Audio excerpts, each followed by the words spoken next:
క్రీస్తునందు ప్రియులరా, చేరివచ్చిన మీ అందరికీ ప్రభునామములో శుభములు తెలియచేస్తున్నాను.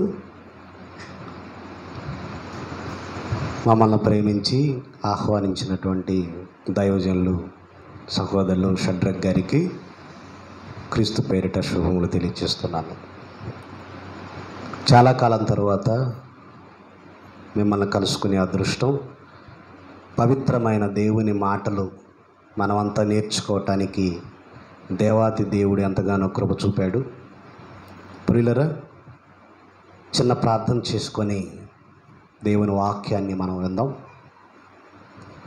నాతో ప్రార్థనలో ఎక్కిపోయించండి. పరిశుద్ధుడు అయిన తండ్రి, ఘనమైన మీ నామానికి స్తుతి చెల్లిస్తున్నాం. నాయన, చాలా కాలం తర్వాత కడపలో ఉన్న ప్రియమైన మీ పిల్లలతో కలిసి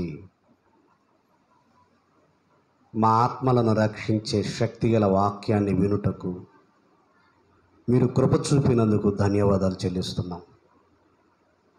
చెప్పబడుతున్న ప్రతి మాట నిష్ప్రయోజనం కాకుండా మా బ్రతుకులలో ఫలములు తీసుకొని వచ్చుటకు కృప చూపమని క్రీస్తు యేసు వారి పేరిట ఈ ప్రార్థన అడుగుచున్నాము తండ్రి, ఆమెన్. రైట్. ప్రియమైన దేవుని పిల్లరా, భక్తులకు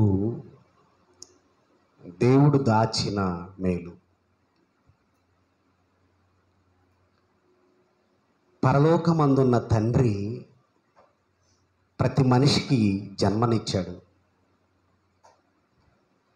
జన్మనిచ్చిన ఆ తండ్రి ఏం కోరుకున్నాడు అంటే,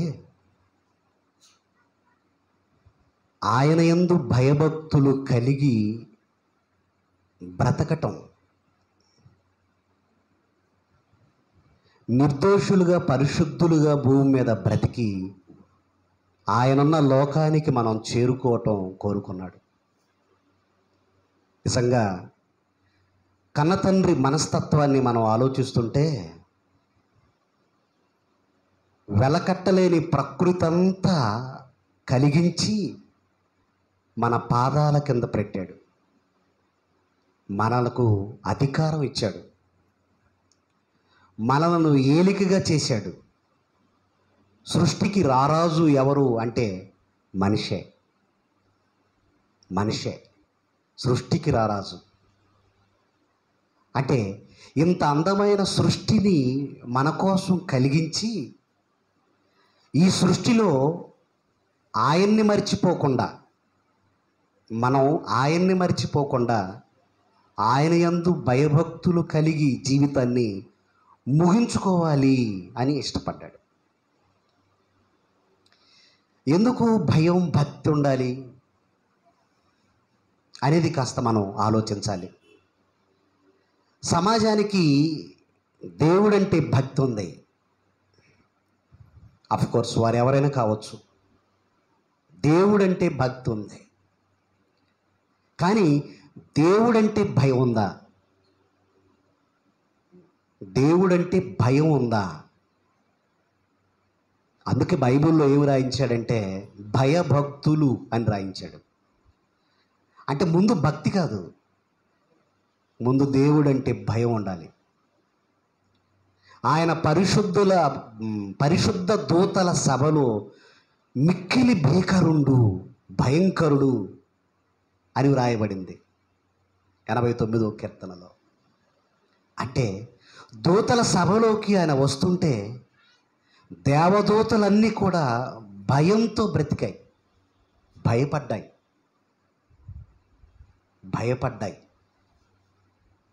అంతేకాదు, మనకలాగే శరీరాన్ని తెచ్చుకున్నాడు యేసుక్రీస్తు. 3.5 సంవత్సరాలు భూమి మీద బ్రతికాడు. ఆయన కూడా ఎలా బ్రతికాడు ఆ 3.5 సంవత్సరాలు అని మనం ఆలోచిస్తే, 33.5 సంవత్సరాలు ఆలోచిస్తే, 3.5 సంవత్సరాలు సేవ, జీవితకాలం 33.5 సంవత్సరాలు సుమారుగా భయంతో భక్తితో గడిపాడట. తన్ను మరణము నుండి రక్షింపగలవానికి ప్రార్థనలు, యాచనలు సమర్పించి భయభక్తులు కలిగి ఉన్నందువలన ఆయన అంగీకరింపబడెను అని ఉంటుంది బైబిల్లో.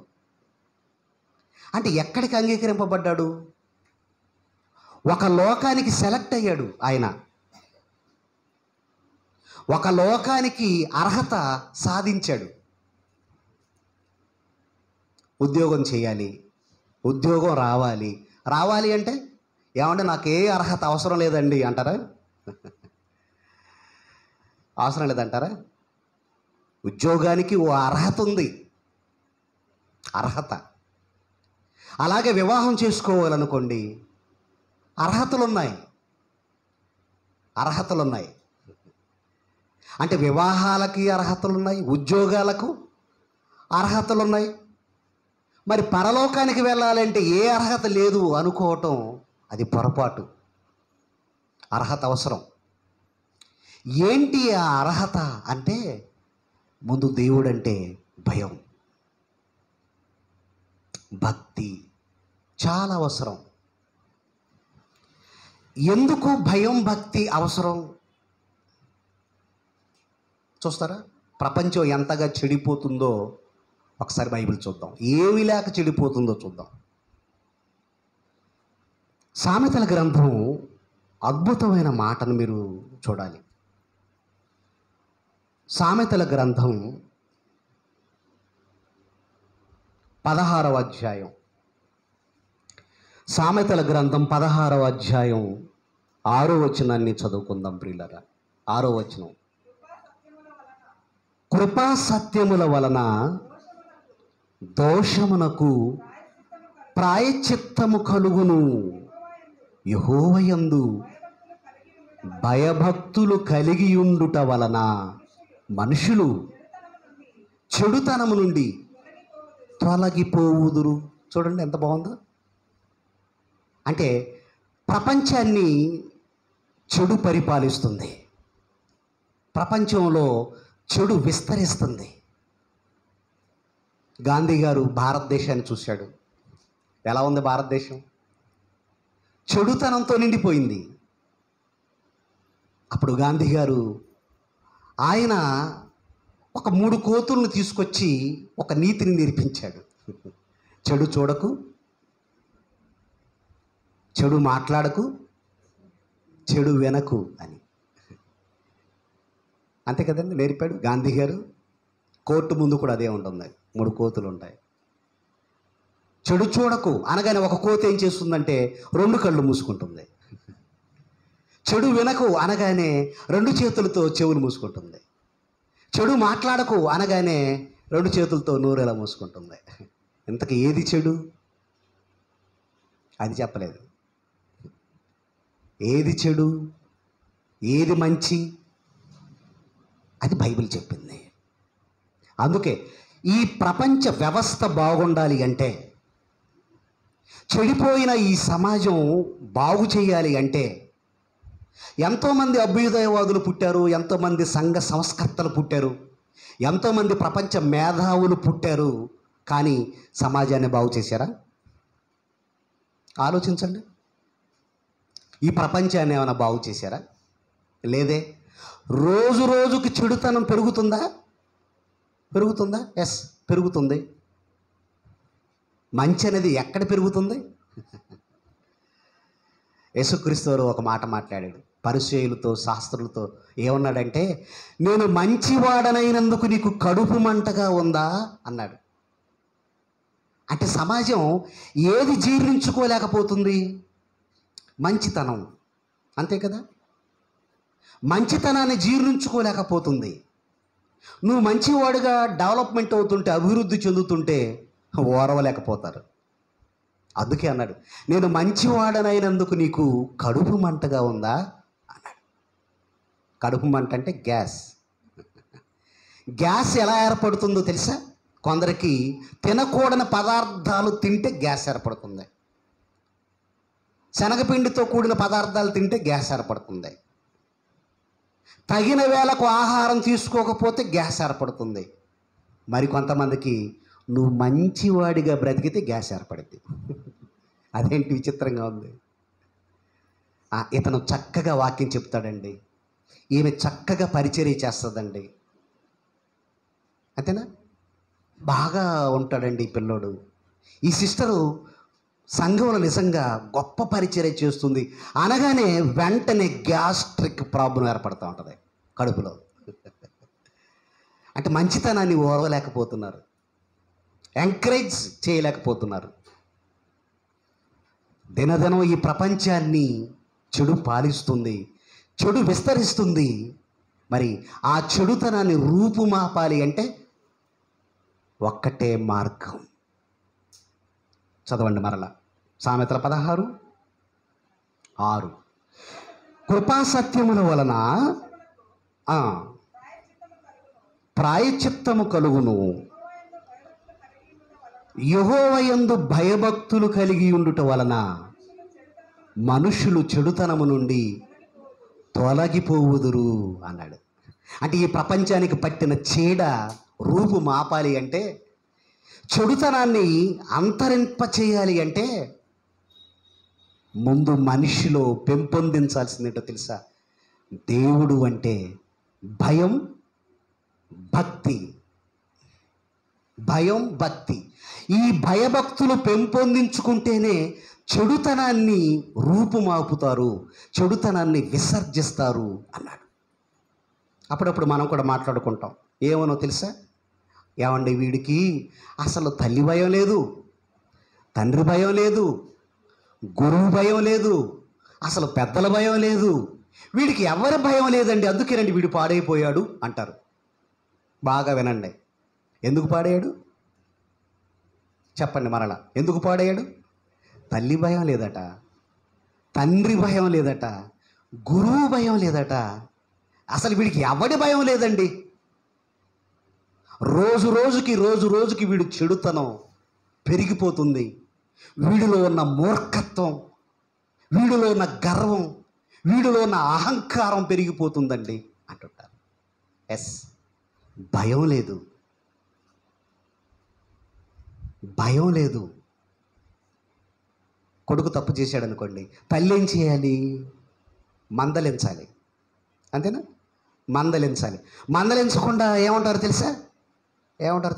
నా కొడుకు ఎంత మంచోడు నాకు తెలుసు అంటే సమర్థించటం. నా కొడుకు ఎంత మంచోడో నాకు తెలుసు, నీకేం తెలుసు? సమర్థిస్తుంటారు. అలా సమర్థించటం వల్ల వీడేం చేస్తాడు? మరెక్కువ తప్పు చేయడానికి అవకాశం ఉంటుంది. బెత్తం లేదు తల్లి చేతిలో.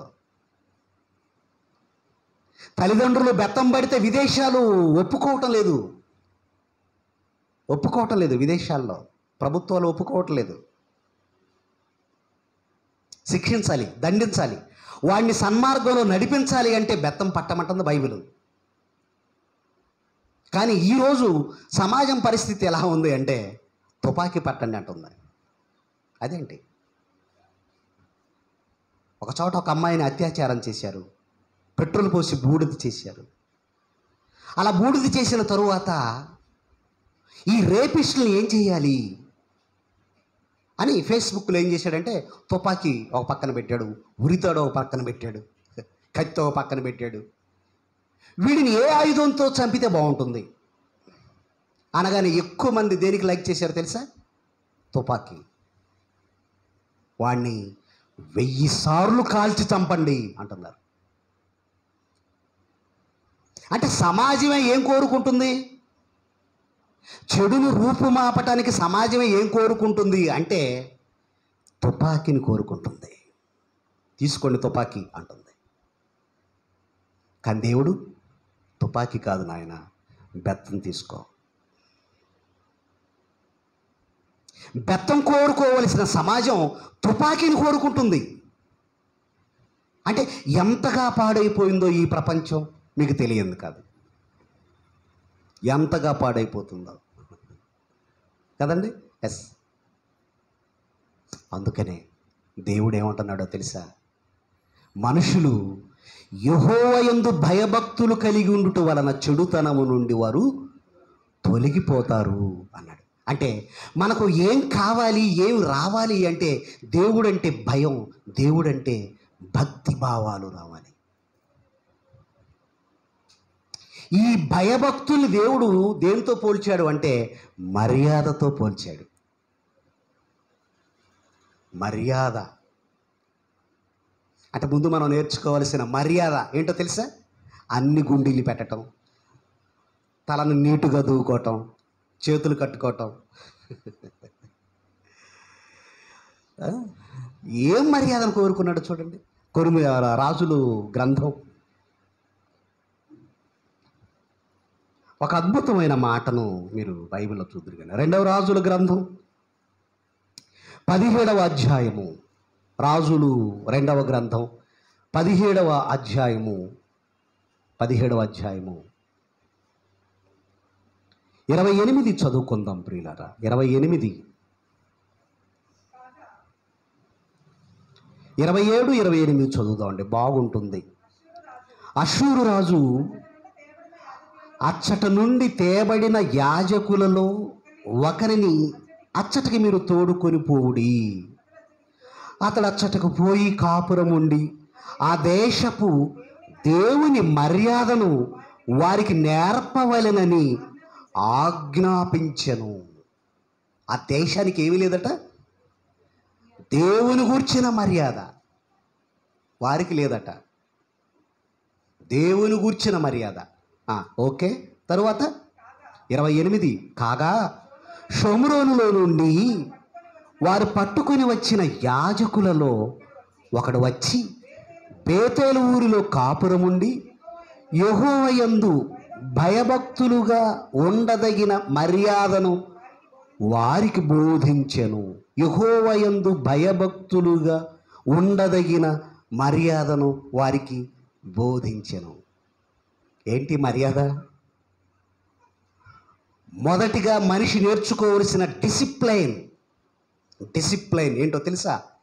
ఏంటా మర్యాద అంటే, ముందు నువ్వు చేయవలసింది దేవుడంటే భయం భక్తి కలిగి జీవించు, అది మర్యాద అన్నాడు.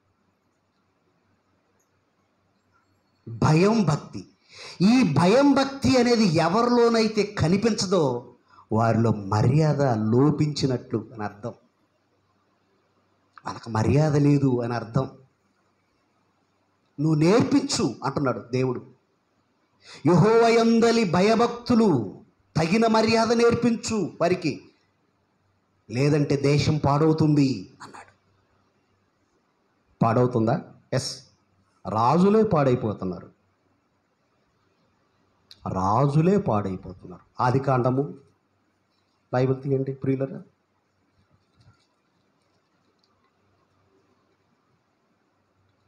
ఓ మంచి మాట మీరు బైబిల్లో చూడాలని కోరుకుంటున్నాను. ఆదికాండము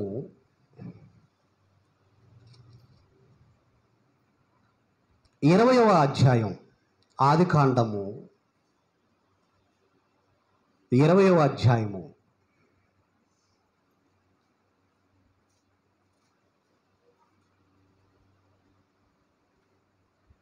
10 నుంచి చూస్తారంటేనండి,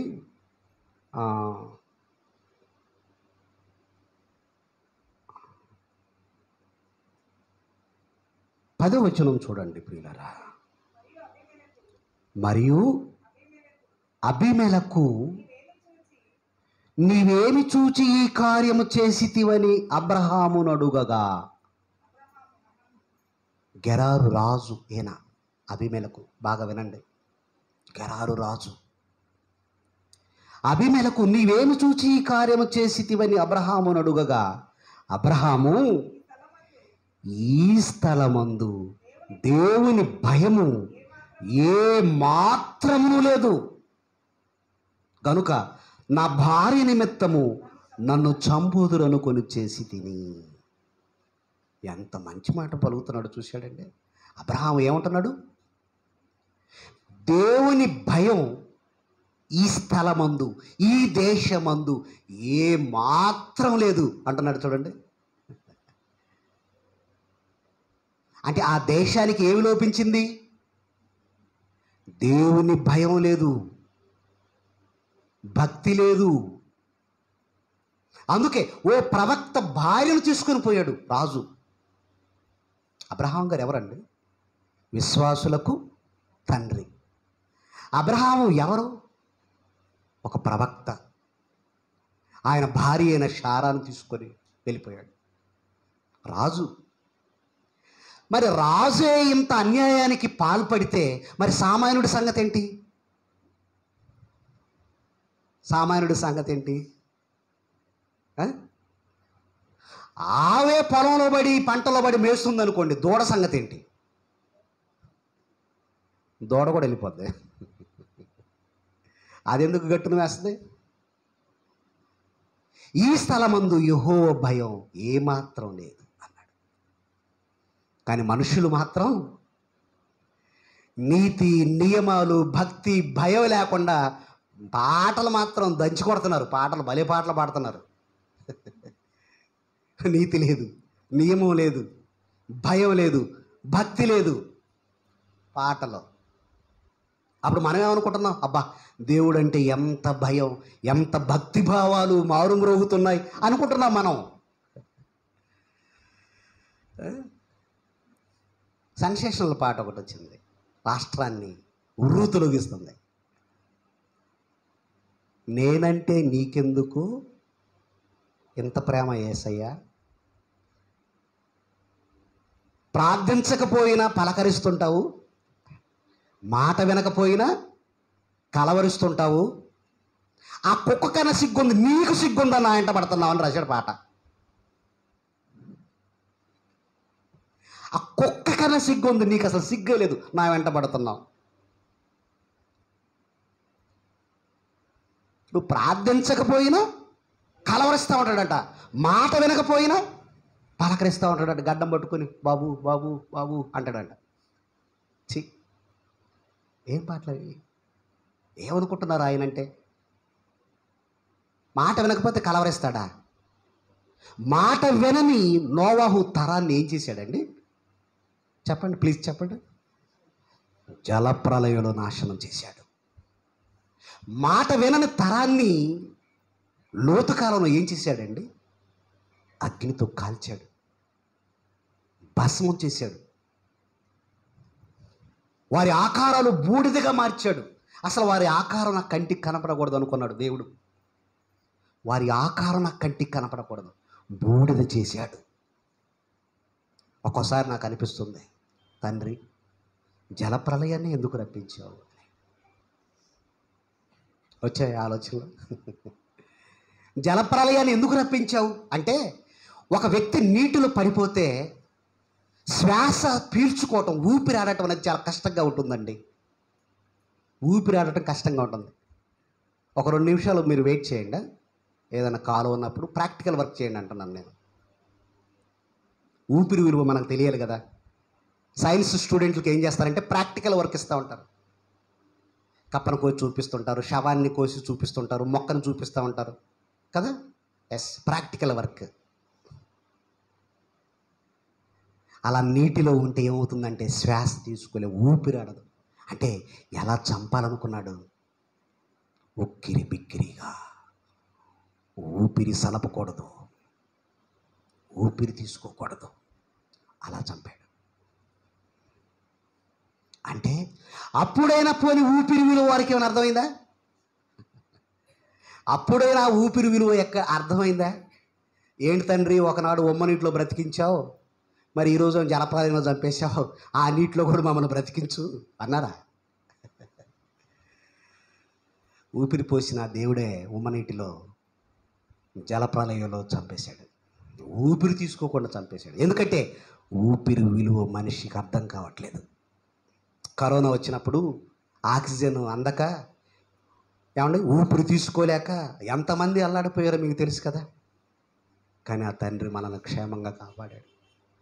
కారణం ఏంటో చెప్పమంటారా? భయం భక్తి కలిగి బ్రతకండి. నేనంటే భయం భక్తి. రోజు దేవుని గురించి ఆలోచించే తీరిక ఎవరికి ఉంది చెప్పండి? ఎవరికి తీరిక లేదు, ఎవరికి తీరిక లేదు.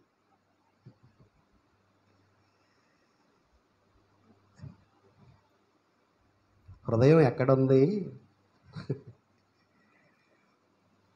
ఎక్కడుంది?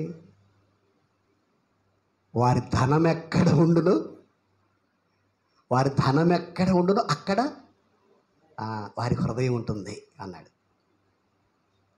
మరొకడు ఏమన్నాడంటే, హృదయం ధనం దగ్గర లేదు, అది నీ చుట్టే తిరుగుతుంది అన్నాడు. హృదయం ఎక్కడుంది అనుకుంటున్నావు అమ్మాయి? నీ చుట్టే తిరుగుతుంది. ఈయన హృదయం ఆమె చుట్టూ తిరుగుతుంది, ఆమె హృదయం ఈయన చుట్టూ తిరుగుతుంది, వీరిద్దరు చుట్టూ పాతాళం తిరుగుతుంది. అది వారికి తెలియదు. పాతాళం అపరిమితంగా నోరు తెరుచుకుందని పిచ్చి పిచ్చి వేషాలు వేస్తున్నారని, దేవుడిచ్చిన యవ్వన కాలాన్ని భ్రష్టత్వంతో నింపుకొని, శరీరేచ్ఛలతో నింపుకొని, కామాతురత కలిగిన వారే బ్రతుకుతుంటే మరి వారిద్దరు చుట్టూ ఏం తిరగాలి? పాతాళం. సూర్యుని చుట్టూ భూమి తిరుగుతుంది కదండి, భూమి చుట్టూ చంద్రుడు తిరుగుతున్నాడు, అది ఆకర్షణ. దేవుడి చుట్టూ గొళ్ళ చుట్టూ నువ్వు తిరగటం కాదు, ఆయన్నే నీ చుట్టూ తిప్పుకోవాలి. తెలుసా మీకు? దేవుడు దేవుడు అని తిరుగుతూ ఉంటారు, గుడి గుడి అని తిరుగుతూ ఉంటారు. నో, కాదు, నీ చుట్టూ తిరగాలి నీ తండ్రి. నీ చుట్టూ తిప్పుకోగలవా? తిప్పుకోగలవా? దావీదు ఎక్కడికి పోయినను యెహోవా అతనికి తోడై ఉండెను. ఎక్కడికి పోయినా, దావీదు ఎక్కడికి పోయిన యెహోవా అతనికి తోడై ఉండెను అంటే అర్థం ఏంటో తెలుసా? దేవుణ్ణి దావీదు తన చుట్టూ తిప్పుకున్నాడు.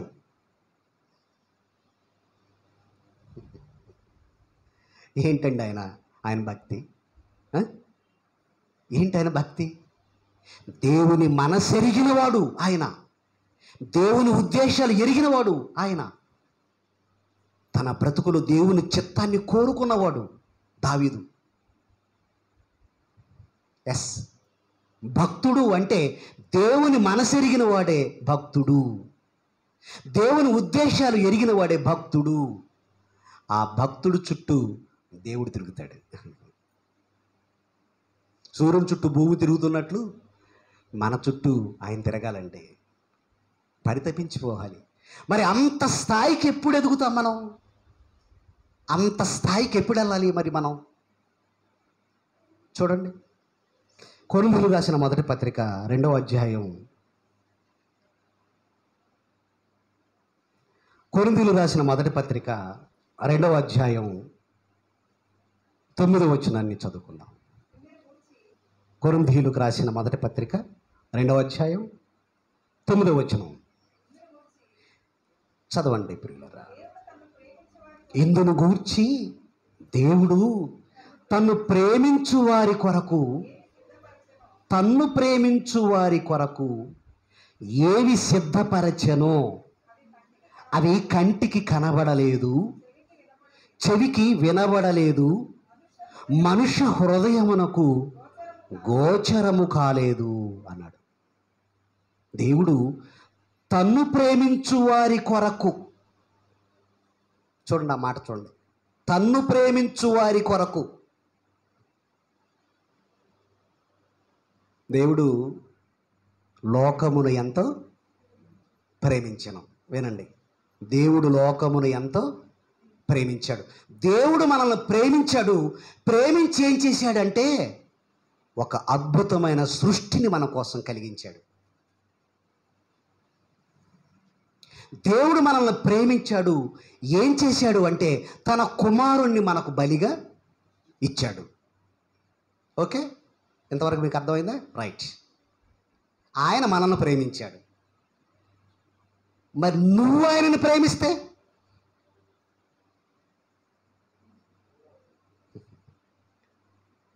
ఆయన నిన్ను ప్రేమించటం కాదు, నువ్వు ఆయన్ని ప్రేమించేవాడివిగా ఉండాలి. అది భక్తి. నువ్వు ఆయనను ప్రేమించే స్థాయికి వెళ్ళాలి. అదే మాట అంటున్నాడు, నాయన నన్ను ప్రేమిస్తే, చూడండి ఎంత బాగుందో చూడండి ఆ మాట, నువ్వు నన్ను ప్రేమిస్తే ఏమి సిద్ధపరిచెనో అవి కంటికి కనబడలేదు, కంటికి కనబడలేదు, చెవికి వినబడలేదు, మనుష్య హృదయమునకు గోచరము కాలేదు అన్నాడు. అంటే తనను ప్రేమించే వారి కొరకు, తన యందలి భయభక్తులుగా గలవారి కొరకు ఏవేవి సిద్ధపరిచాడో అవి కంటికి కనబడలేదట, చెవికి వినబడలేదట, హృదయానికి గోచరములు అన్నాడు.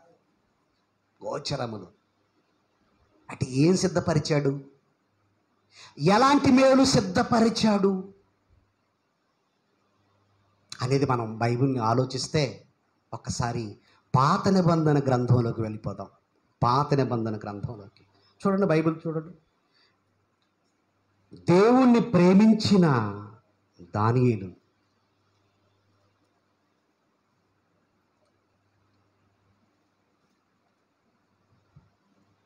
దానియేలు గ్రంథం 6వ అధ్యాయం 19వ వచనం నుంచి చదువుకుందాం ప్రియులరా. దానియేలు గ్రంథం 6వ అధ్యాయం 19 నుండి, తెల్లవారుజామున రాజు వేగిరమే లేచి సింహముల గుహ దగ్గరకు త్వరపడిపోయెను. ఏమండి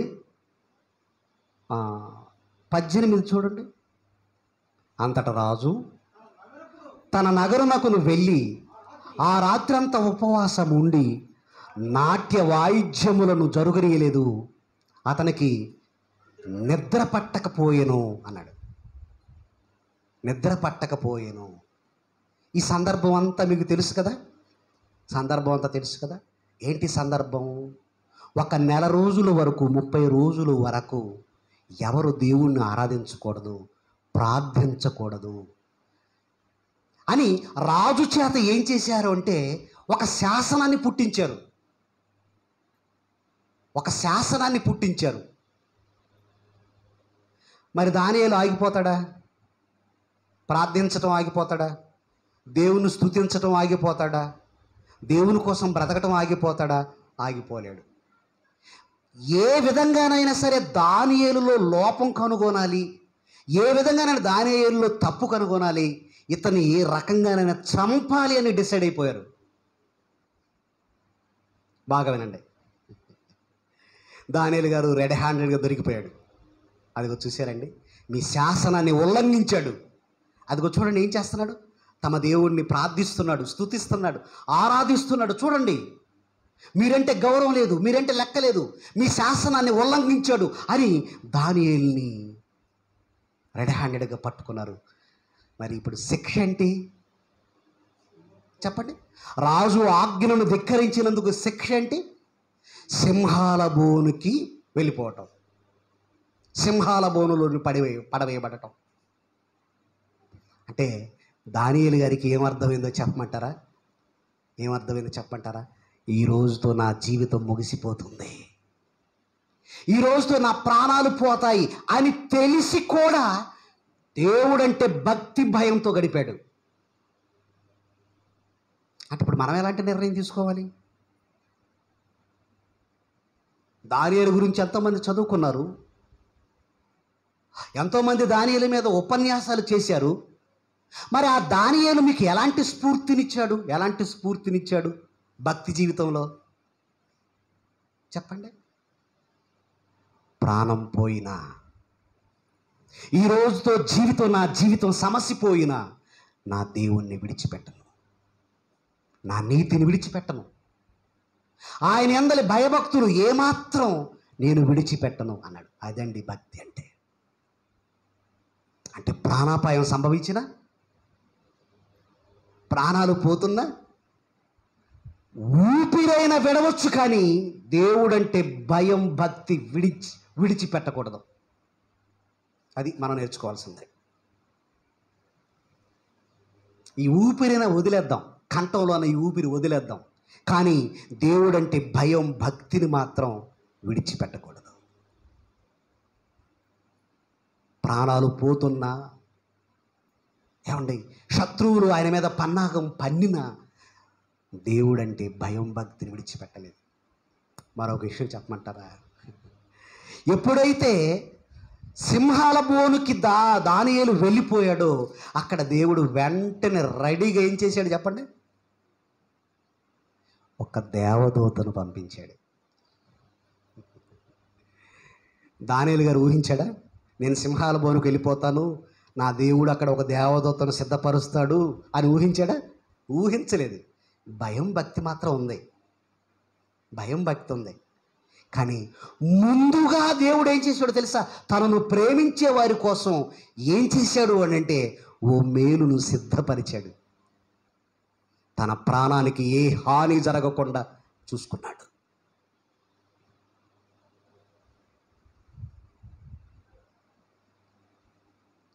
ఒక గోడ మీద కూర్చున్నానండి, నా వైపు చూడండి. ఒక గోడ మీద కూర్చున్నాను, ఒక సుదీర్ఘమైన ఆలోచన చేస్తున్నాను. ఆ సందులో నుంచి ఒక త్రాసు పాము వచ్చి నా బొట్టిన వేలు నాకుతుంది. మీరు నమ్మరు. అదేంటండి ముందు కాటేస్తుంది కదా అని. ఎస్, ఏంటి మెత్తగా తగులుతుంది? ఆయన చూడగానే త్రాసు పాము తలకాయ. దేవుడు ముందుగా సిద్ధపరిచినది తన్ను ప్రేమించే వారికి అది కంటికి కనబడదు, చెవికి వినబడదు, హృదయానికి గోచరం కాదు. కాపాడుకుంటాడండి ఆయన, కాపాడుకుంటాడు. చూడండి ఎలా కాపాడుతున్నాడో చూడండి. నెక్స్ట్ వచనం చూడండి ప్రియులరా, 6వ అధ్యాయం 18వ వచనం చదువుదాం. రాజు తన నగరునకు వెళ్ళి ఆ రాత్రంతా ఉపవాసం ఉండి నాట్య వాయిద్యములను జరుగనీయలేదు. అతనికి నిద్ర పట్టకపోయెను.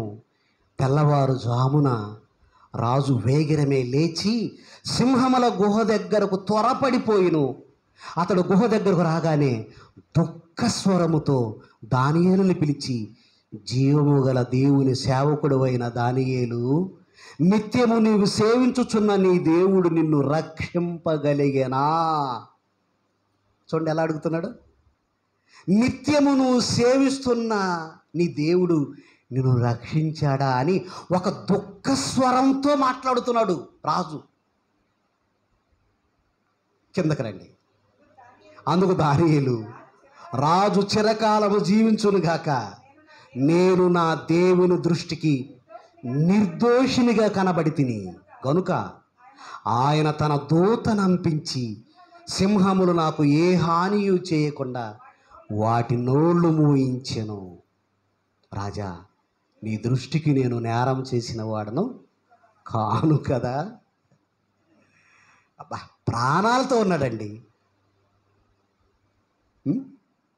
టీవీలో సింహం గర్జించిందనుకోండి, గుండెలు జల్లుమంటాయి మనకి. పలానా వీధిలో పలానా ప్రాంతంలో చిరతపులి తిరుగుతుందంట అన్నారనుకోండి, ఇంట్లో నుంచి ఎవరు బయటకు కూడా రారు కదండి.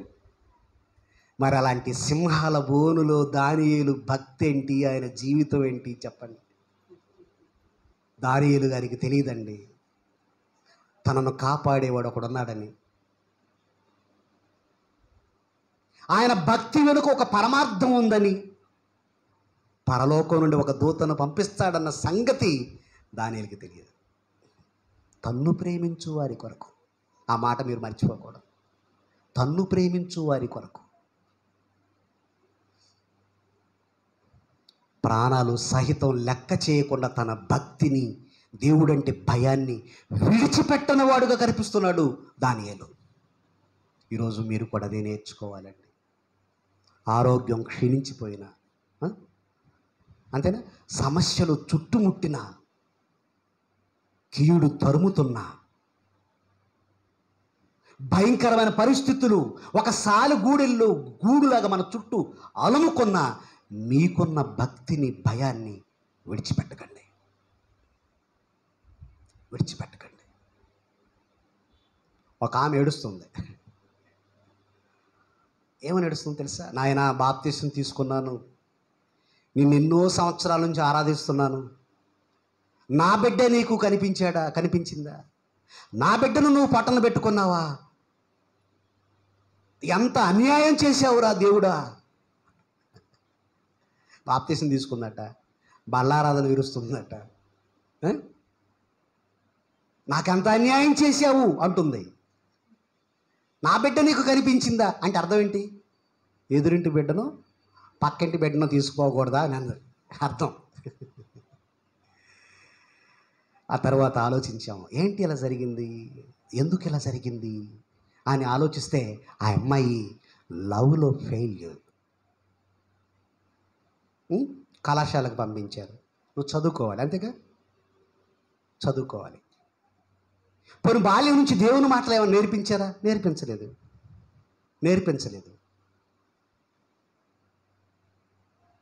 ప్రేమలో పడింది, అది ఫెయిల్ అయిపోయింది. ఈ అమ్మాయి పురుగుల మందు తాగి చచ్చిపోయింది. ఇప్పుడు దేవునికి ఈ అమ్మాయికి ఏమైనా సంబంధం ఉందా? మరణానికి, ఈ అమ్మాయి మరణానికి దేవునికి ఏమైనా సంబంధం ఉందా?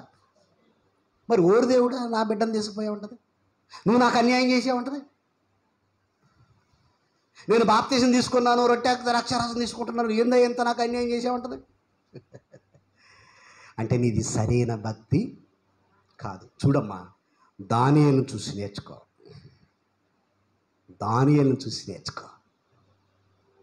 చివరిగా మరొక భక్తుని చూపిస్తాను. దానియేలు భయభక్తులు కలిగిన వాడు కదండి. ఎస్,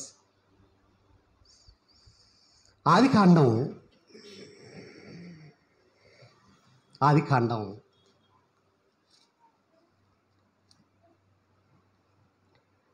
22వ అధ్యాయం, ఆదికాండం 22వ అధ్యాయం 10వ వచనం నుంచి చదువుకుందాం. అప్పుడు అబ్రహాము తన కుమారుని వధించుటకు తన చెయ్యి చాపి కత్తి పట్టుకొనగా, కొడుకునండి, ఒకే ఒక కొడుకుని బలి అడిగాడు కదా, కట్టెలు చీల్చాడు, కట్టెల మీద కుమారుని పనుకోబెట్టాడు, కాళ్ళు చేతులు కట్టాడు. ఇక వధించడానికి ఏం చేశాడంటే కత్తి పైకెత్తాడు. యెహోవా దూత పరలోకము నుండి అబ్రహామా అబ్రహామా అని అతన్ని పిలిచెను. అందుకతడు చిత్తము ప్రభువా అనెను. 12. అప్పుడు ఆయన, ఆ చిన్నవాని మీద చెయ్యి వేయకుము, అతను ఏమీ చేయకుము, నీకు ఒక్కడై ఉన్న నీ కుమారుణ్ణి నాకియ్య వెనుతీయ లేదు గనుక నీవు దేవునికి భయపడువాడు అని ఇందువలన నాకు కనబడుచున్నదనెను అన్నాడు. నువ్వు దేవునికి భయపడువాడు అని ఇందువలన నాకు కనబడుతుంది అన్నాడు. అంటే ఇప్పుడు అబ్రహామును చూసి మనం నేర్చుకోవాల్సిందేంటి? దానియేలు గారిని చూసి మనం ఏం నేర్చుకున్నామంటే, ప్రాణాలు మీదికొచ్చినా భక్తి భయాన్ని విడిచిపెట్టకూడదు అని నేర్చుకున్నాం. మరి ఇప్పుడు అబ్రహామును గురించి మనం ఏం నేర్చుకోవాలి అని అంటే, త్యాగం. దేవుడంటే భయం భక్తి కలిగిన వాడు ఎలా ఉంటాడంటే త్యాగం చేస్తాడు. బిడ్డనివ్వటానికి సిద్ధపడ్డాడండి ఆయన. చందా బాక్స్ మన దగ్గరకు వచ్చిందనుకోండి, మిమ్మల్ని కాదులేండి, బాక్స్ మన దగ్గరకు వచ్చిందనుకోండి, ఈ 2 ఏళ్ళు ఇలా జోబులకు వెళ్తాయి. ఆ జోబులో ఈ 2 ఏళ్ళకి స్పర్శ జ్ఞానం ఉంటుంది. అది 10 రూపాయల నోట, 5 రూపాయల నోట, 500 రూపాయల నోట, స్పర్శ 10 రూపాయల నోటే.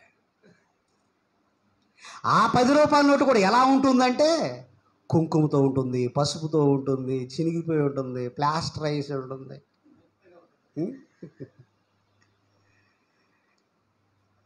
ఒక చోటకు వాక్యం చెప్పడానికి వెళ్ళాం, చాలా దూరం నుంచి వెళ్ళాం. బ్రదర్ ఏం చేశాడంటే నాకు తెలియకుండా బ్యాగ్లో కానుక పెట్టాడు.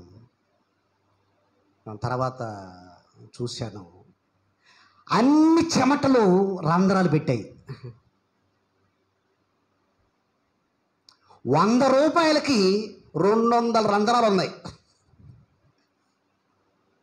ఆహా, తమ్ముడిది ఎంత భక్తి. కండక్టర్ గారు చూసి, ఈ నోటు చల్లదండి, మరో నోటు ఇవ్వండి అన్నాడు. చూసారా ఎలా చాటుకుంటున్నారు? దేవునికి ఇచ్చే విషయంలో ఏది త్యాగం? కొడుకునే ఇవ్వటానికి వెళ్ళిపోయిన ఆయన ఎక్కడ? తలలే ఇవ్వటానికి సిద్ధపడిన యాకోబు ఎక్కడ? పరలోకానికి పెట్టుబడి ఏం పెట్టాడండి యాకోబు? చెప్పండి ప్లీజ్. పరలోకం కోసం ఏం చేశాడు తెలుసా? యాకోబు తన తలని పెట్టుబడిగా పెట్టాడు. ఖడ్గంతో నరికేశారు యాకోబుని. అంటే ఆ లోకం నీకు కలగాలి అంటే తలకాయ కూడా ఇవ్వాలి. ఒక ఆయన తలకాయనిచ్చి త్యాగం చాటుకుంటే మరొక ఆయన కొడుకునిచ్చి త్యాగం చాటుకుంటున్నాడు. మరి మనం భక్తి భయం కలిగిన వారం అయితే మన త్యాగాన్ని ఎలా చాటుకుంటున్నాం? అబ్రహామును జ్ఞాపకం చేశాను, దానియేలును మీకు జ్ఞాపకం చేశాను. మరి మీకోసం మరి ఎలాంటి మేలు ఆయన దాచిపెట్టాలి, మీకు ఇవ్వాలి చెప్పండి. ఏం చేశారని ఇవ్వాలి చెప్పండి. దానియేలు లాంటి భయభక్తుల, అబ్రహాము లాంటి భయభక్తులు ఏమైనా ఉన్నాయా? ఇదంతా మనం పరిశీలన చేసుకోవాలండి. మీరు విశ్వాసం గలవారై ఉన్నారో లేదో మిమ్మల్ని మీరు పరీక్షించుకోండి. పరీక్ష అవసరం. పరీక్షించుకోకపోతే రోగం ముదిరిపోద్ది. బ్లడ్ టెస్ట్కి భయపడ్డారు అనుకోండి, రోగం ముదిరిపోద్ది. బ్లడ్ టెస్ట్ చేయించుకోవాలి కదా, చేయించుకోవాలి. చివరిగా మరొక ఆయన్ని జ్ఞాపకం చేస్తాను. యోనా గ్రంథం 1వ అధ్యాయం. ఒక అద్భుతమైన భక్తుడండి ఆయన.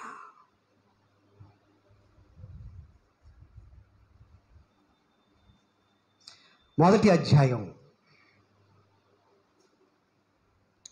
15వ వచనం నుండి 17వ వచనం వరకు మనం చదువుకుంటాం ప్రియులారా.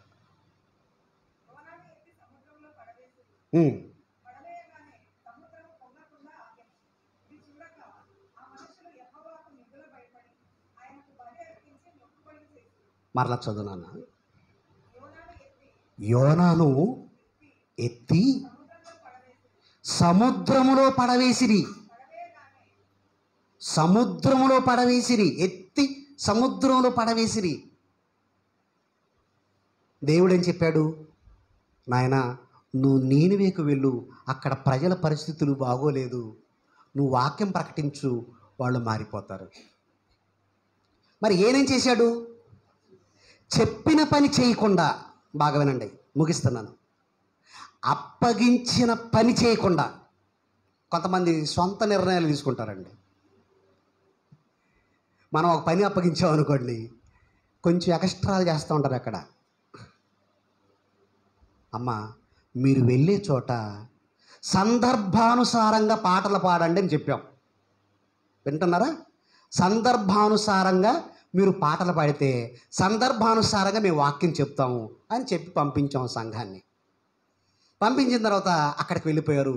అక్కడ పాస్టర్ గారు అన్నాడు, అసలు ఈ బ్యాచ్ మీరు సువార్త కూటం పెట్టకూడదు అన్నారు.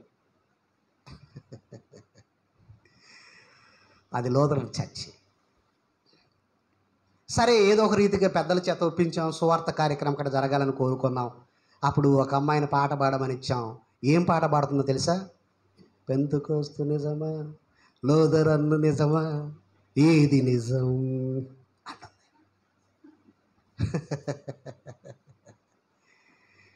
చెప్పింది చేయరా? చెప్పింది చేయరు. వీరు వేరొకటి చేస్తూ ఉంటారు కొత్తగా, బాగా ఏదో తెలివితేటలు బాగున్నట్లు. నీనివేకు వెళ్ళు నాయన, చెప్పింది చెయ్యి, ఎదురు తిరక్కవు, వెళ్ళు. తర్షీషుకి వెళ్ళిపోయాడు. అలా వెళ్ళిపోయిన తర్వాత సరుకులన్నీ సముద్రంలో పడేశారు. గొప్ప తుఫాను చెలరేగింది. అలా చెలరేగిన తరువాత ఏమండి, నిజంగా యోనా అంటున్నాడు, నన్ను ఈ సముద్రంలో ఎత్తి పారేయండి అన్నాడు. ఎంతమందికి అర్థమైంది చెప్పండి? ఎవ్వరికి అర్థం కాలేదు. ఆయన భావాలు, ఉద్దేశాలు ఎలా ఉన్నాయో తెలుసా? దేవా, నీ ఇష్టం నెరవేర్చనందుకే కదా ఇంత పనిష్మెంట్ ఇచ్చావు. నీ ఇష్టాన్ని కాదని నేను చేశాను కదా, కనుక నీ ఇష్టం నెరవేర్చనందుకు నేను బ్రతకటానికి యోగ్యుని కాదు. అది యోనా తీసుకున్న డెసిషన్. ఎలాంటి డెసిషన్ వస్తుందా? తండ్రి, నీ చిత్తాన్ని నెరవేర్చలేకపోతున్నాను, నువ్వు అప్పగించిన పనిని చేయలేకపోతున్నాను, నాది ఒక బ్రతుకైనా, నాది ఒక జీవితమైనా అంటావా? అనం. మీరు గొప్ప ప్రభువా, నేను ఎందుకు వెళ్ళానో పనికి రాకుండా, నీ పనికి రాకుండా ఎందుకు వెళ్ళాను నీకు తెలుసు ప్రభువా అంటారు.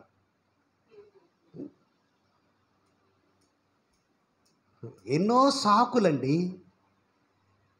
దేవుని ఇష్టాన్ని ప్రక్కన పెట్టినందుకు ఓ ప్రవక్త అంటున్నాడు, నేను బ్రతకటానికి అర్హును కాదు, ఈ సముద్రంలో నన్ను ఎత్తిపారేయండి. మారు మాట చెప్పలేదు. అంటే దేవుని పని చేయనందుకు నేను బ్రతకటానికి యోగ్యుని కాదు, ఈ సముద్రంలో నన్ను ఎత్తిపారేయండి. ఎంత భక్తి అండి యోనా గారిది. ఏమనుకుంటున్నారు యోనా గారంటే? ఓ ప్రవక్త గురించి ఎప్పుడు చిన్నగా ఆలోచించకూడదు. మనం చిన్న ప్రసంగాలు చేయకూడదు ప్రవక్త గురించి మాట్లాడేటప్పుడు. యోనా భూమి మీద బ్రతకటానికి నేను తగిన వాడిని కాదు, అంతే. సముద్రంలో ఎత్తి పారేశారు.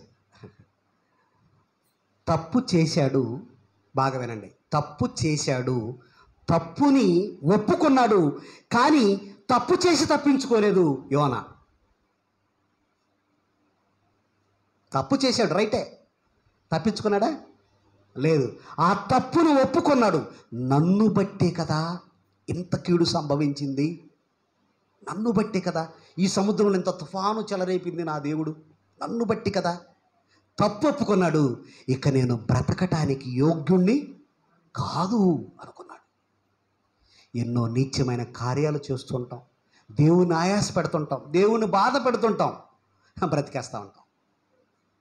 నాలాంటి వాడు బ్రతకూడదు తండ్రి అనే నిర్ణయం తీసుకున్నాడు యోనా. ఎప్పుడైతే యోనాను సముద్రంలో ఎత్తిపారేశారో వెంటనే దేవుడు ఏం చేశాడు? ఒక తిమింగలాన్ని పంపించాడు. ఇప్పుడు అడుగుతాను, చెప్పండి, నన్ను ఎత్తిపారేయండి అన్నాడు కదా యోనా. దేవుడు నాకు ఒక మంచి తిమింగలాన్ని సిద్ధపరుస్తాడు కనుక నన్ను ఎత్తిపారేయండి అన్నాడా? అంటే ముందుగానే దేవుడు సిద్ధపరిచాడు, ఓ చేపను సిద్ధపరిచాడు. వెళ్ళు, అతనితో నాకు పని ఉంది, నాకు అవసరం ఉంది, వెళ్ళు. అంతేనండి. ఓ చేప వచ్చేసింది, ఓ ప్రవక్తని తన గర్భంలో దాచుకుంది. జాగ్రత్తగా వినండి. అంటే ఈ సేవకుడు బ్రతకాలి అన్నది దేవుని నిర్ణయం, ఆ చేప నిర్ణయం. అందుకే గర్భంలో దాచుకుంది. సాధారణ పెద్ద పెద్ద చేపలు ఏం చేస్తుంటాయి? మనుషులను తినేస్తూ ఉంటాయి, మింగేస్తూ ఉంటాయి. కొండ సెలవు ఏం చేస్తుంది? మింగేస్తుంది, చుట్టేసుకుంటుంది, తినేస్తుంది. కానీ యోనాను తినేసిందా? లేదు. ఇతను బ్రతకాలి, ఇతని వల్ల దేవునికి ఉపయోగం ఉంది అని అర్థమైంది చేపకు. ఈ వేగులు వారు బ్రతకాలి అర్థమైంది రాహాబుకు, వేశ్య అయిన రాహాబుకు. అబ్బా, ఒక్క మాటతో నా జీవితాన్ని, నా గుండెను మార్చేశారు, వేశ్యను. ఇలాంటి ప్రాణాలు భూమి మీద బ్రతికితే ఎందరో జీవితాలు మార్చేస్తారు, ఎందరినో దేవుని వైపు మల్లుతారు. కాబట్టి వీరి ప్రాణాలు బ్రతకాలి, వీళ్ళ ప్రాణాలు భూమి మీద సజీవంగా ఉండాలి అనుకున్నది రాహాబు. ఎంత నీతండి రాహాబుకి. సేవకుల ప్రాణాలు కాపాడిందండి. ఒక చేప ఒక సేవకుని ప్రాణాన్ని కాపాడింది, గర్భంలో దాచుకుంది. కానీ ఈరోజు ఓ సేవకుడిని మానసికంగా చంపేస్తూ ఉంటారు, తెలుసా? మానసికంగా మాటలతో చంపేస్తుంటారు, చూపులతో చంపేస్తుంటారు, చిత్రవద చేసి చంపేస్తుంటారు. కత్తితో పడవలసిన అవసరం లేదండి, గొడ్డలతో నరకాల్సిన అవసరం లేదు. మానసిక హింస. సేవకుడు పూల బాటలో నడిచేవాడు కాదు, ముండ్ల బాటలో నడిచేవాడు. దేవుడు ముందుగా సిద్ధపరిచాడు. భక్తుడండి ఆయన, భక్తుడు. మరి పూర్వీకులకు ఇంత మేలు చేస్తే తన భక్తులకి తమ ప్రాణాలు కాపాడుకుంటూ వస్తే మరి మనకేం చేస్తాడు? చివరిగా మత్తయి రాసిన సువార్త 25వ అధ్యాయం మత్తయి రాసిన సువార్త 25వ అధ్యాయం 34వ వచనాన్ని చదువుకున్నాం.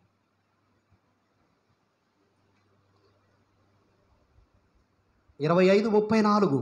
అప్పుడు రాజు తన కుడివైపున ఉన్న వారిని చూచి, నా తండ్రి చేత ఆశీర్వదింపబడిన వారలారా, రండి, లోకం పుట్టింది మొదలుకొని మీ కొరకు సిద్ధపరచబడిన రాజ్యమును స్వతంత్రించుకొనుడి. తన భక్తుల కొరకు సిద్ధపరచిన ఓ మేలు ఏంటో తెలుసా? ఏం సిద్ధపరిచాడు మీకోసం? ఆస్తులు కాదు. మీకోసం ఏమి సిద్ధపరిచాడు? సూచక క్రియల వరాలు కాదు, అద్భుతాలు చేసే వరాలు కాదు, ప్రవచన వరాలు కాదు. మీకోసం ఆయన సిద్ధపరిచింది ఏంటో తెలుసా? లోకం పుట్టింది మొదలుకొని నా తండ్రి చేత ఆశీర్వదింపబడిన వారలారా, రండి, లోకం పుట్టినది మొదలుకొని మీ కొరకు సిద్ధపరచబడిన రాజ్యమును స్వతంత్రించుకొనుడి. ఒక మహాలోకం, పరలోకం, తన యందు భయభక్తులు గలవారికి సిద్ధపరిచిన మేలు, నిత్యత్వం. ఇక్కడండి ఈ మట్టి శరీరాన్ని కత్తితో పొడిస్తే కూలిపోతుంది, బాంబేస్తే చచ్చిపోతుంది, నేలలో మునిగినా చచ్చిపోతాడు. కానీ చావని దశ ఒకటి ఉంది, నిత్యము బ్రతికే స్థితి ఒకటి ఉంది. నిత్యము బ్రతికే స్థితి, ఆ స్థితిని నీకు ఇస్తాను నాయన, ఆ జీవాన్ని నీకు ఇస్తాను. సదాకాలం నాతో ఉండే లోకాన్ని నీకు ఇస్తాను. అంటే భయం భక్తి కలిగి ఉండటం వలన ఏం దక్కుతుందో చూడండి. ఏం దక్కుతుందో? ఒక శాశ్వతమైన లోకం దక్కుతుంది, అశాశ్వతమైనది కాదు. అది మనగలా మట్టి లోకం కాదు, ఓ మహిమ లోకం. దాన్ని సిద్ధపరుస్తున్నాడు. అందుకనే నాయన, భయము భక్తి అనే మర్యాదను మీరు నేర్చుకోండి అన్నాడు. ఇక వీళ్ళు ఏం చేశారో చూడండి, కిందికి రండి. వీళ్ళు ఏం చేశారో చూడండి. నేను ఆకలి కొన్నాను, మీరు నాకు భోజనం పెట్టారు.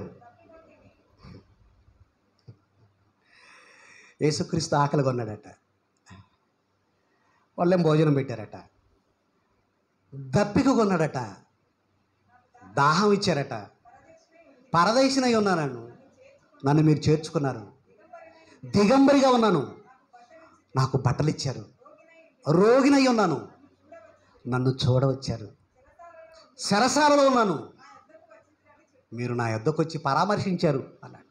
అయ్యో ప్రభువా అంటున్నారు నీతిమంతులు, అంటున్నారు ఆయన యందు భయభక్తులు కలిగిన వారు అంటున్నారు, నువ్వెప్పుడు సరసాల్లో ఉన్నావు, నువ్వెప్పుడు ఆకలితో ఉన్నావు అన్నప్పుడు, మిక్కిలి అల్పులైన ఈ నా సహోదరులకు మీరు చేశారు అన్నాడు. ఇప్పుడు చెప్తాను జాగ్రత్తగా. ఆత్మీయ సమ్మేళనం అని పెట్టామండి. All India two Christian council తరపున పల్నాడు జిల్లాలో ఆత్మీయ సమ్మేళనం అని పెట్టాం. ఈ నెల 11వ తేదీన పెట్టాం. ఇప్పుడు ట్రస్ట్ ద్వారా ఈ సహాయాన్ని ఎవరికి అందించాలి అని సందిగ్ధంలో ఉన్నారు. ఎలా చేస్తే బాగుంటుంది, ఏ విధంగా చేస్తే బాగుంటుంది అని. అప్పుడు నేను చెప్పింది ఏంటో తెలుసా? మిక్కిలి అల్పులైన ఈ నా సహోదరులు. ఎవరా సహోదరులు? దేవుని చిత్తాన్ని జరిగించేవాడే నా తల్లి, నా తండ్రి అన్నాడు. కాబట్టి యేసుక్రీస్తు సంఘములో నిజమైన పేదలకు, నిజమైన తల్లికి, నిజమైన తండ్రికి బట్టలు ఇవ్వండి, ఫ్రూట్స్ ఇవ్వండి, మెడిసిన్ ఇవ్వండి అన్నాను. లేరండి మన సంఘంలో పేదవాళ్ళు లేరా? మన సంఘంలో పరిశుద్ధులైన పేదవాళ్ళు లేరా? ఆకలితో లేరా? బట్టలు లేకుండా లేరా? రోగాలతో లేరా? వాళ్ళకి చేయరు. రోడ్ల అమ్మడి పోయి ఎడికిస్తావా? ఆడు ఒక క్వార్టర్ వేసుకుంటాడు, మీకేం తెలుసు? వాడు ఒక క్వార్టర్ వేసుకుంటాడండి, మీకు తెలియదండి. అమ్ముకుంటాడండి దుప్పటిని, తాగేస్తాడండి. చూడు, సంఘంలో పేదలున్నారు, పరిశుద్ధులైన పేదలున్నారు, దేవుని కోసం భయభక్తులు కలిగి నీతి నియమాలు కలిగి బ్రతుకుతున్నవారు ఉన్నారు. ఆకలితో ఉన్నారు, ఒక టిక్కి బియ్యం వేయరాదు వాళ్ళకి. రోగాలతో ఉన్నారు, కాస్త మెడిసిన్ పంపరాదు, సహాయపడరాదు. ఇది చేయండి అన్నాను. బయటలో చేస్తే ఒప్పుకోనన్నాను. ముందు వీళ్ళకి చేయండి, ఆ తరువాత మీకు చేతనైతే బయటలో చేయండి. అంతేనండి. అదండి. ముందు మనం సహాయపడవలసింది ఎవరికో తెలుసా? సంఘంలో ఉన్న పేదలైన పరిశుద్ధులు. వారి ఆకలి, వారి దప్పిక, వారి వస్త్రాలు చేసి చూడండి. అసలు మీకు ఎంత ఆనందంగా ఉంటుందో ఒకసారి చేసి చూడండి. చేసి చూడండి. కరోనా టైంలో ఎంతోమంది ప్రిన్సిపల్స్ ఉన్నారు. కరోనా టైంలో ఎంతోమంది కోఆర్డినేటర్స్ ఉన్నారు, సేవకులండి. నలిగిపోతూ ఆకలికి అలమటించిపోతుంటే ఏమన్నారు చెప్పమంటారా? ఒకనాడు పౌలు డేరాలు కొట్టుకున్నాడు, నువ్వు మిషన్ కుట్టుకోకూడదా అన్నారు. ఒకనాడు పౌలు ఏం చేశాడట? డేరాలు కుట్టుకున్నాడట. ఇప్పుడు ఏనేం చేయాలట కోఆర్డినేటర్? నువ్వు మిషన్ అని కుట్టుకోకూడదా అంటున్నారు. ఎంత మాటయ్యా సేవకుడంటే! బజార్లో అమ్మటి తిరుగుతుంటే, తాగి తందనాలి రోడ్ల అమ్మటి కొట్లకాడ పండుకుంటే, నీకు వాక్యం చెప్పి రక్షించి బాప్తిసం ఇచ్చి సంఘంలోనికి నిన్ను నిలబెట్టి ఇంత చేస్తే ఆ సేవకుడు ఇప్పుడు మిషన్ కుట్టుకోవాలా? ఆయనకు షుగర్ ఉందండి. ప్రతిరోజు బాధపడుతుంటాడు. మెడిసిన్కి 4-5 వేలు అవుతుంటుంది. మెడిసిన్కి ఇప్పుడు అది మిషన్ కుట్టుకోవాలా? ఎలాంటి సలహాలు చూడండి. చలి పెడుతుంది అన్నాడట యాకోబు పత్రికలో. పొలాలు తెచ్చుకొని మంటేసుకోరాదు అన్నట్లుగా ఉంది. అంటే నువ్వు దుప్పటి ఇవ్వవు, అతనికి వస్త్రాలు ఇవ్వవు, ఆకలి అవుతుంది అన్నాడు. అదొక బజార్లో మార్కెట్లో కోడి చికెన్ వేళ తీశారు కదా, అలా చూసుకుంటూ ఉంటాను నేను అన్నట్లుగా ఉంది. ఏదండి భయం భక్తి? భయం భక్తి కలిగిన వారు ఏం చేస్తారో తెలుసా? పరిశుద్ధులైన పేదలకు సహాయపడుతుంటారు. వారి ఆకలి తీరుస్తారు. దిగంబరిగా ఉంటే వస్త్రాలు ఇస్తారు, రోగిగా ఉంటే పలకరిస్తారు, సహాయపడతారు. షడ్రక్ గారు ఫోటో చూసాము. ఏమంటే వెంటనే గ్రూప్లో పెట్టాం, ప్రార్థించండి అని. సహకరించండి అంటే ఏం బాగుంటుంది?